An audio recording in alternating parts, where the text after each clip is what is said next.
सर्वप्रथम मैं परमहंस श्री गणेश नारायण जी को नमन करता हूँ, जिनकी पावन धरा पर आज हम उपस्थित हुए हैं।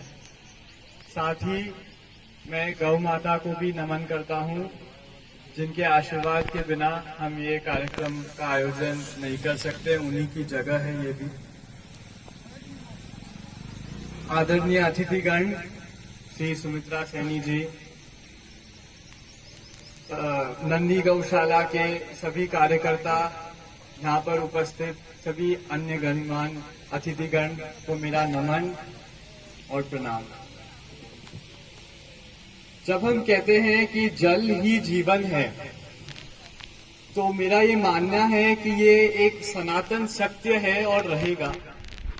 क्योंकि जैसा कि हम देखते हैं कि जहाँ जल नहीं है वहाँ पर हम बड़ी बड़ी मकाने, इंस्टीट्यूट्स और महल और काफी वैभव तो बना सकते हैं, लेकिन फिर भी वो जगह का नाम मरुधरा या मरुस्थली ही होगा, क्योंकि वहाँ पर जीवन नहीं पनप सकता। आज हमारी संस्कृति हमें जल को पूजनीय या अर्चना करना सिखाती है। हमारे यहाँ पे जितने भी नदियां हैं, इन्हें हम गंगा माता, यमुना माता ऐसा करके हम उन्हें वंदन करते हैं।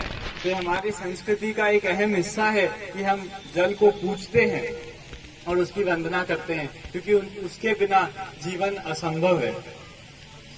आज उसी बात को ध्यान में रखते हुए मुझे श्रीमद् भागवत पुराण में एक कथित घटना की याद आती है, जिसमें वृंदावन की ये बात है। जब कृष्ण अपने बाल रूप में थे तो वहाँ के गांव वालों एक दिन बैठे थे और काफी अकाल आ गया था।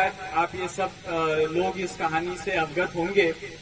तो लोगों ने काफी पूजा पाठ, हवन सामग्री का व्यवस्था करी थी और वो आसमान को ताककर वर्षा की राह देख रहे थे।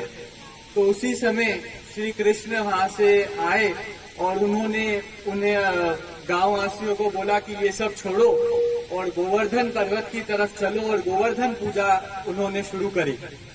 अब इस बात का सीधा संकेत है कि आसमान को ताकने से वर्षा तो नहीं आएगी, लेकिन गोवर्धन अर्थात वृक्षारोपण, गोवर्धन अर्थात प्रकृति की सेवा, गोवर्धन अर्थात जो हमारी प्रकृति है इसकी सुरक्षा करना, ये अगर हम करें तो अवश्य रूप से वर्षा आएगी, जल का प्रभाव बढ़ेगा।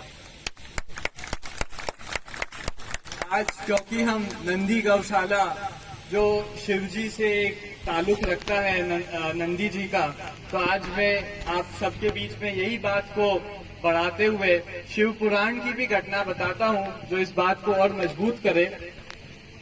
शिव पुराण में एक कहावत है भागीरथ राजा की, कि जब भागीरथ राजा के देश में अकाल आ गया था तो 12 साल तक उन्होंने तप किया कि गंगा मैया को धरती पर अवतरित किया जाए।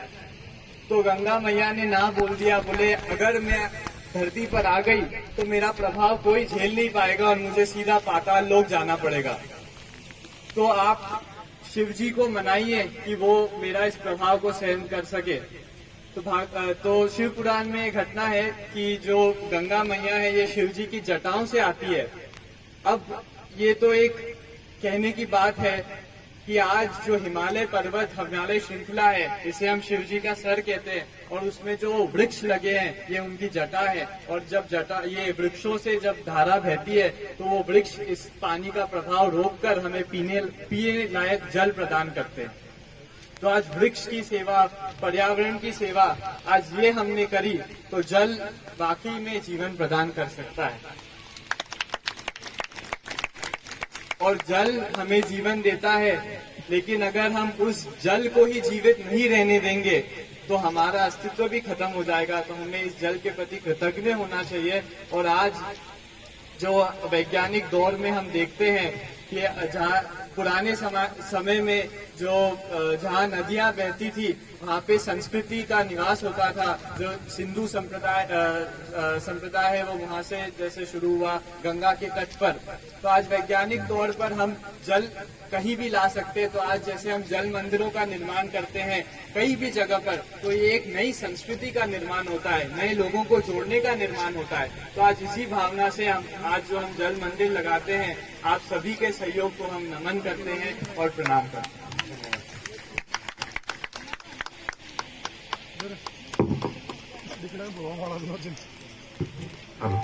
बहुत बहुत धन्यवाद डॉक्टर साहब। जैसा कि मैंने कहा,